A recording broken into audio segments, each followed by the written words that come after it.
हुज़ैफ़ रहमान साहब, मैं आगे थोड़ा सा चल के हम सियासी और डिफरेंट एस्पेक्ट्स के ऊपर बात करेंगे, लेकिन चूंकि मीडिया का बड़ा जिक्र हो रहा है, आज यौम तशक्कुर की जो मरकज़ी तकरीब थी, मुझे वहाँ जाने का मौका मिला। प्राइम मिनिस्टर ने भी मीडिया के रोल को अप्रिशिएट किया और तकरीब के बाद आर्मी चीफ ने भी गैर रस्मी गुफ्तगू करते हुए कहा कि मीडिया ने बहुत शानदार किरदार अदा किया, मीडिया पाकिस्तान का मीडिया हमारा फ़ख्र है।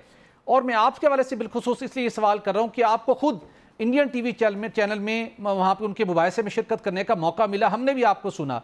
वहाँ जो माहौल था, उस क्रिटिकल माहौल के अंदर रहते हुए आपने भरपूर अंदाज में अपना मौक़िफ़ भी पहुँचाया, मुदल्लिल अंदाज में बात भी की, लेकिन दूसरी तरफ से एक अजीब किस्म का रिएक्शन था, अनबिलीवेबल था। आप ओवरऑल इस मीडिया की, जो पाकिस्तान की मीडिया ने इस मार के हक के दौरान जो किरदार अदा किया, आप उसको किस निगाह से देखते हैं? जी, बहुत शुक्रिया जी सोहेल इकबाल भट्टी साहब। अभी रऊफ़ क्लासरा साहब की मैं गुफ्तगू बड़ी जो है माइन्यूटली उसको सुन रहा था और ऑब्ज़र्व कर रहा था। और रऊफ़ क्लासरा साहब ने इस तरह हिस्टोरिकल हवाले दिए माशाल्लाह, हमेशा हम तो इनके कॉलम भी पढ़ते हैं, इनके हम कारी भी हैं, फ़ैन भी हैं। और उनकी मौजूदगी में तो कोई इस तरह की बात करना, वो कि मैं खुद तिफ़्ल मकतब हूँ, चिराग को रोशनी दिखाने वाली बात है। लेकिन ये मैं ज़रूर कहूँगा कि पाकिस्तान का जो मीडिया है, इलेक्ट्रॉनिक मीडिया की मैं बात कर रहा हूँ, अभी इसकी उम्र 22-23 साल है। तो मैं तो कम से कम एक्सपेक्ट नहीं करता था, बीइंग एक फॉर्मर ब्रॉडकास्टर और अब एक पॉलिटिशियन की हैसियत से, कि पाकिस्तान में मीडिया इतना मैच्योर भी हो सकता है। लेकिन एक फैक्चुअल बात है, इसको मानना पड़ेगा, ये हकीकत नाकल में तरदीद है, कि भारत के मीडिया के मुकाबले में ज़ाहिर है जिसकी उम्र पाकिस्तान के इलेक्ट्रॉनिक मीडिया से दुगनी है, और लेकिन पाकिस्तान की मीडिया ने जिस मैच्योरिटी का मुज़ाहरा किया, और मैं समझता हूँ कि जो एक नेशनल कंसेंसस डेवलप हुआ, अवाम और हुकूमत के दरमियान एक एतमाद की फ़ज़ा बनी, और आपके मुसल्लह अफ़वाज के कंट्रीब्यूशन के हवाले से चीज़ें रिकॉर्ड पे आईं, और लोगों में एक जज़्बा पैदा हुआ, और उसी जज़्बे ने आपकी अफ़वाज को हौसला दिया और एतमाद दिया। ये जी। पूरी एक सीरीज़ थी, इसमें मीडिया का बड़ा एक कलीदी किरदार है, और पाकिस्तान का मीडिया शाबाश का मुस्तहिक है। और मैं समझता हूँ कि जब आपका मीडिया कोई अच्छा काम करे और इतनी बड़ी ज़िम्मेदारी का सबूत दे, तो उसको जो है बार-बार उसकी एप्रिसिएशन बनती है, ताकि उनका हौसला बढ़े। अब मैं आपके जो है बाकी मैं प्रोग्राम में जो बातचीत चल रही थी, मैं उसकी तरफ आऊँगा। जी। क्लासा साहब भी उसकी निशानदेही कर रहे थे, कि जिस तरीके से भारत ने जो भी हम पे जारयत मुसल्लत करने की कोशिश की, और हमारी तरफ से जिस तरीके से जवाब गया। देखिए जी, इसमें 2-3 पॉइंट्स ऐसे हैं।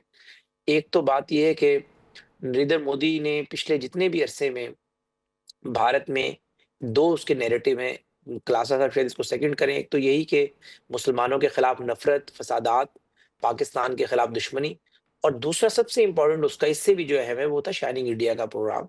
और उसमें उसने ज़ाहिर है राज्यसभा के अंदर मुकम्मल जो है, जो भी मेजॉरिटी हासिल की, उसमें कहते हैं कि वहाँ के बिज़नेसमैन्स का बड़ा कंट्रीब्यूशन है। जी। उसके रिवॉर्ड में उसने अनिल अंबानी को अकोमोडेट भी किया, और उन सब लोगों ने जो है फिर मीडिया को बड़ा फंड किया, फाइनेंसेस दिए।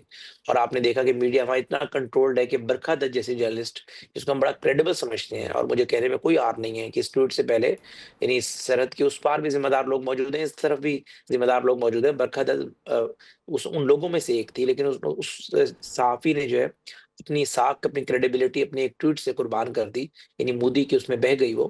तो भारत में हमें मीडिया में जब मैं अपीयर हो रहा हूँ जो टीवी चैनल्स में, ये बड़ा देखने को मिलता है। एक तो मोरल वैल्यूज़ नहीं है, एथिक्स नहीं है, मीडिया लॉज़ के हवाले से किसी गेस्ट को किस तरीके से, यानी आपने उससे बात ठीक। करनी है। क्योंकि भारत के लोग जब भी दुनिया भर में कहीं डिप्लोमेट्स मिलते हैं, इस बात को क्लासा साहब सेकंड करेंगे, उनमें बड़ा एक होता है कि मंत्री की इज़्ज़त की जाए, मुख्यमंत्री, प्रधानमंत्री, वहाँ चूँकि डेमोक्रेसी मुसलसल चली आ रही है, सुप्रीमेसी ऑफ डेमोक्रेसी की बात करते हैं, सुप्रीमेसी ऑफ पार्लियामेंट की बात करते हैं।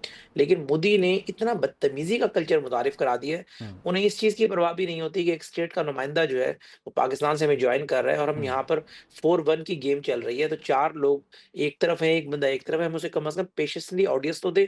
तो वो ज़ाहिर है वहाँ पर नहीं है। लेकिन आपने जिस तरह बात की, हमने कोशिश की, जितना भी हमें मौका मिला, पाकिस्तान का मौक़िफ़ ज़ाहिर है उन्हें बताया। तो इस हवाले से सारी चीज़ें आपके सामने हैं जी।